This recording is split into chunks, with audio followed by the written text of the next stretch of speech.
पुराने ज़माने की बात है। 18वीं सदी के आगाज़ में बर्र सग़ीर के एक सरसब्ज़ व शादाब इलाके में एक छोटा सा कस्बा आबाद था।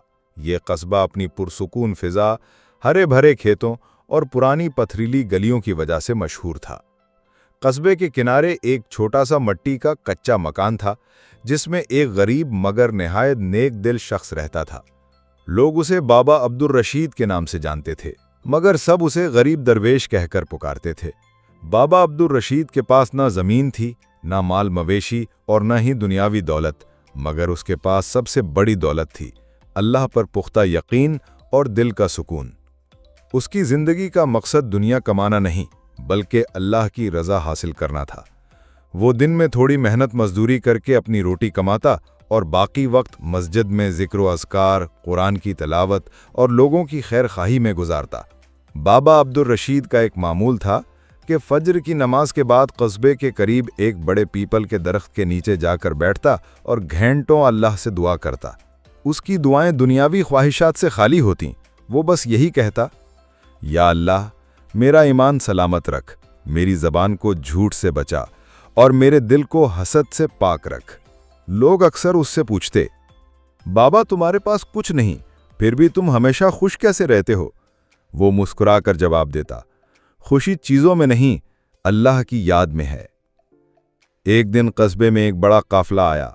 उनके साथ एक रईस आदमी था, जिसके पास बेशुमार सोने चांदी के सिक्के, कीमती कपड़े और जवाहरात थे।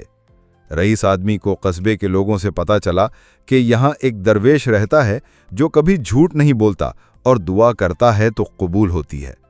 रईस उससे मिलने आया और कहा, बाबा, मैं तुम्हें इतना सोना दूंगा कि तुम उम्र भर आराम से जी सको, बस मेरे लिए दुआ करो कि मेरा कारोबार 10 गुना बढ़ जाए। बाबा अब्दुल रशीद ने नरमी से जवाब दिया, बेटा, मैं दुनिया के फ़ायदे के लिए दुआ नहीं करता, मैं बस ये दुआ कर सकता हूँ कि अल्लाह तुम्हारे रिस्क में बरकत दे और तुम्हें हलाल कमाने की तौफीक दे। रईस को ये सुनकर गुस्सा आया। उसने कहा, बाबा, तुम गरीब हो, मगर गुरूर अमीरों से ज्यादा है, और वो नाराज होकर चला गया। उस दिन बाबा अब्दुल रशीद ने कुछ नहीं खाया। दूसरे दिन भी मजदूरी ना मिली। तीसरे दिन भूख की शिद्दत से उसका जिस्म कमजोर होने लगा, मगर उसके चेहरे पर शिकायत का शायबा तक न था। वो अल्लाह पर भरोसा किए बैठा रहा। कस्बे के कुछ लोग कहने लगे, बाबा, अल्लाह से रिस्क मांगो, तुम्हारी दुआ कबूल हो जाएगी। वो मुस्कुराकर बोले, मैं रिस्क नहीं, अल्लाह की रज़ा मांगता हूं। जब वो राजी होगा, रिस्क खुद चलकर आ जाएगा। तकदीर का दरवाज़ा खुलता है। चौथे दिन फजर के बाद जब वो पीपल के दरख्त के नीचे दुआ में मशगूल था, एक अजनबी घोड़े पर सवार वहां आया। वो शख्स परेशान हाल लगता था। उसने बाबा से कहा, बाबा जी, मैं दूर दराज इलाके का एक ताजिर हूं, मेरा काफिला डाकुओं ने लूट लिया, मैं भूखा प्यासा हूं। बाबा अब्दुल रशीद ने फौरन अपने कच्चे मकान में ले जाकर बाकी बची हुई खुश्क रोटी और पानी दिया।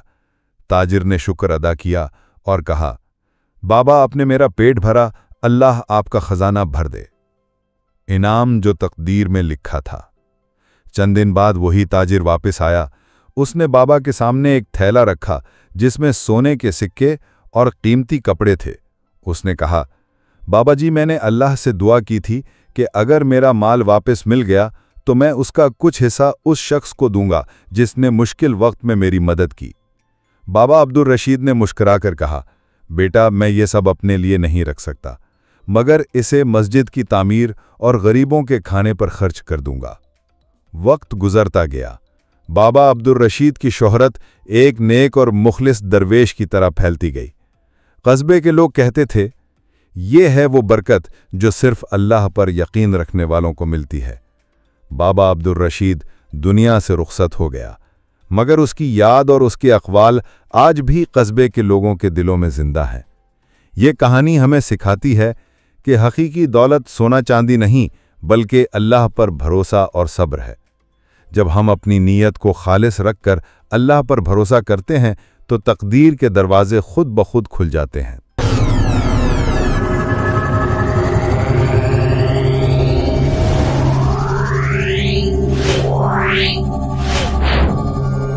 Meow.